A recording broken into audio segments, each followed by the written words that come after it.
Hi there. I'm on my way up to Markdale, Ontario. We're going to meet with a young man that I met at the Flesherton Farmers Market. He is making wooden jewelry and he's going to give us a little lesson on how it is made. So I'm looking forward to that and learning a little bit more about how a 17-year-old comes to be a vendor in a farmer's market. My name is Daize and my company is Timmerwerk that is at the farmers market. So I was going to give you guys a little bit of a tour of my humble shop. So, a couple very simple tools here. We have a table saw, obviously meant to I use for a lot of my cutting boards, just kind of getting the rough cuts, and as you can see here, laminating. So these will be eventually future cutting boards. This is how it all starts. Very rough pieces of beech that I have ripped exactly the same size, and as maybe we can see right there, is in the gluing process. Nice and clamped. And as we kind of move farther into the shop, a couple of simple tools. We have the standard chop saw, we have a little bandsaw, and a nice little drill press. And obviously a whole array of hand tools. And these are the tools that I use to make the necklaces, the earrings, and everything you see. Alright, so I'll show you a quick process of how my necklaces are made. So we always start off with, here's the original piece. And see, I have a big box of scraps, so here's just a piece that I showed as an example.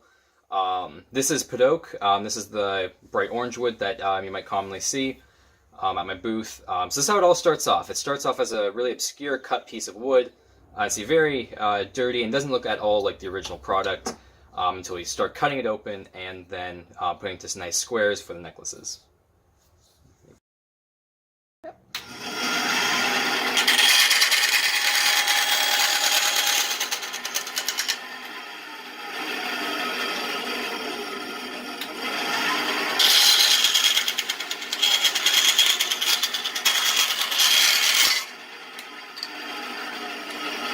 Now we have our rough square, which we'll finish up with sanding.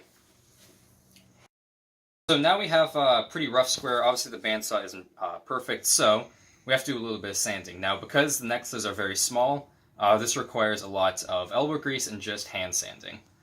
So I have a piece of sandpaper glued to some plywood, which is then clamped down to my table so it won't move on me.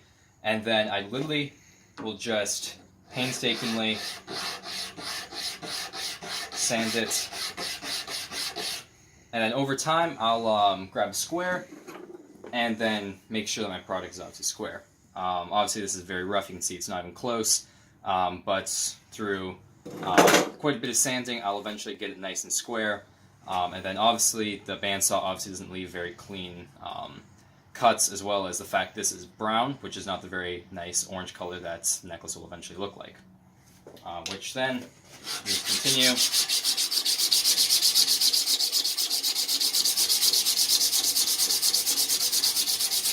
The sand.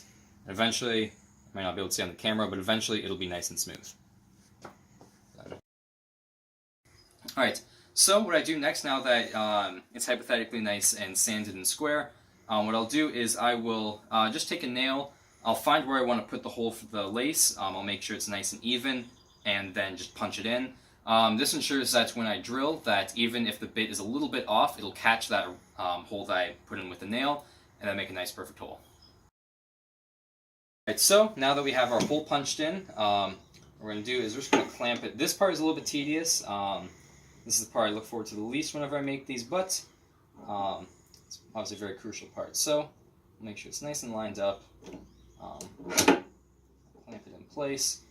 Always do your final check. Perfect. Make sure it's nice and tight so it won't move on us, and then we're ready. So now we're ready to do the drilling.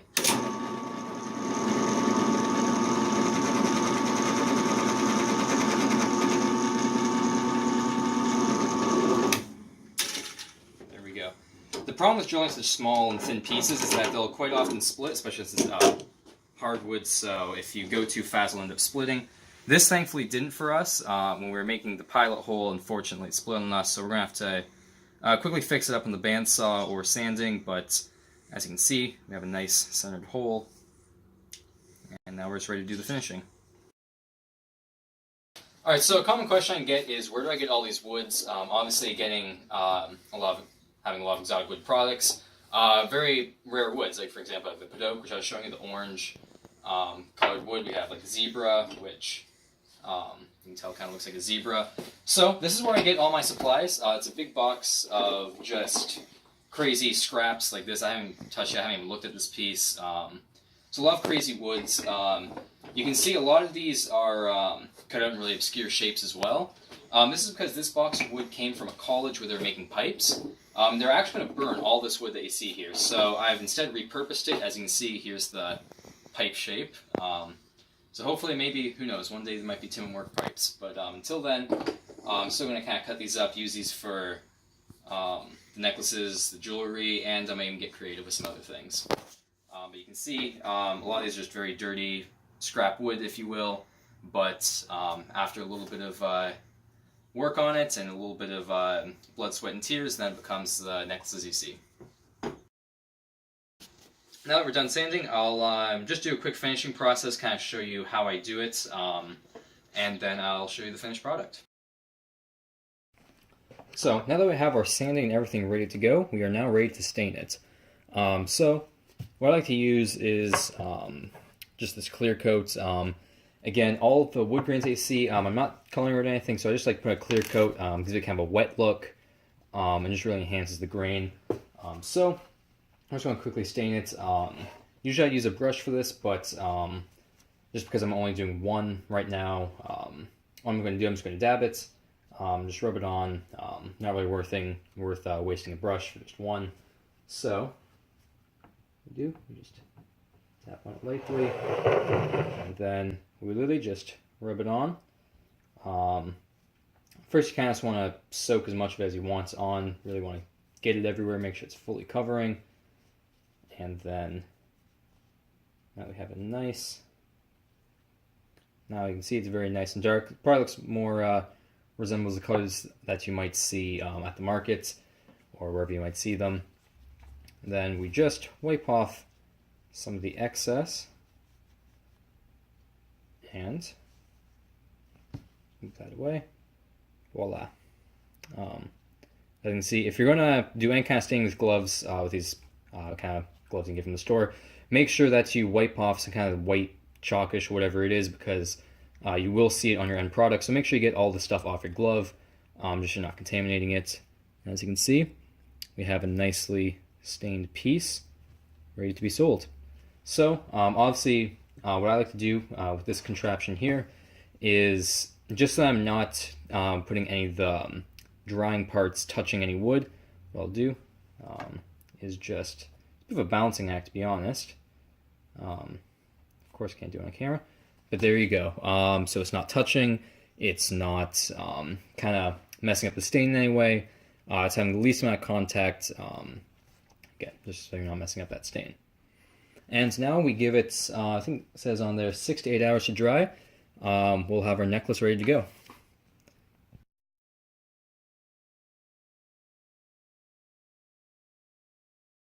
So after rough sanding, making sure everything's square, I usually like to just take a square to it, make sure everything is pretty well perfectly squared up. As we can see, did a pretty good job. Now it's time for the final sanding, which I like to use 320 paper.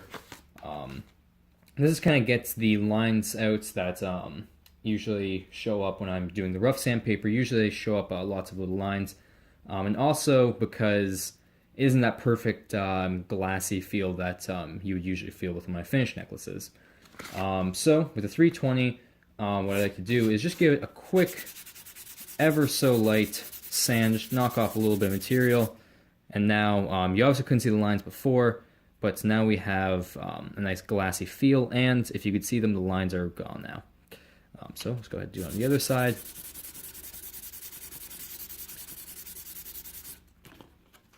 Pretty good.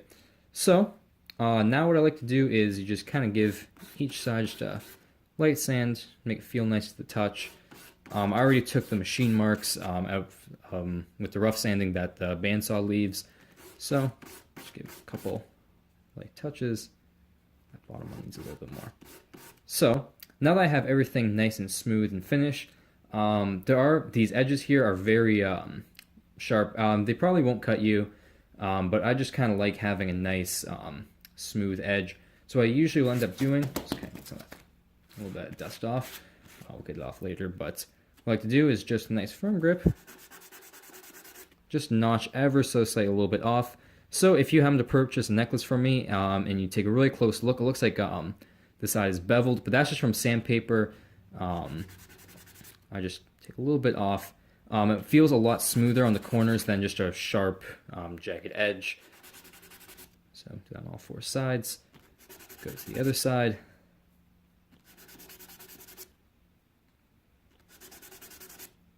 Pretty good. Not bad. Last side. There we go. Again, these corners are very sharp, so just ever so slight, because I don't want to round the corners. Just make sure that they're not sharp, so you won't get cut or anything. And there we have it. So as far as the sanding is concerned, this is pretty well done and is now ready for the finishing phase.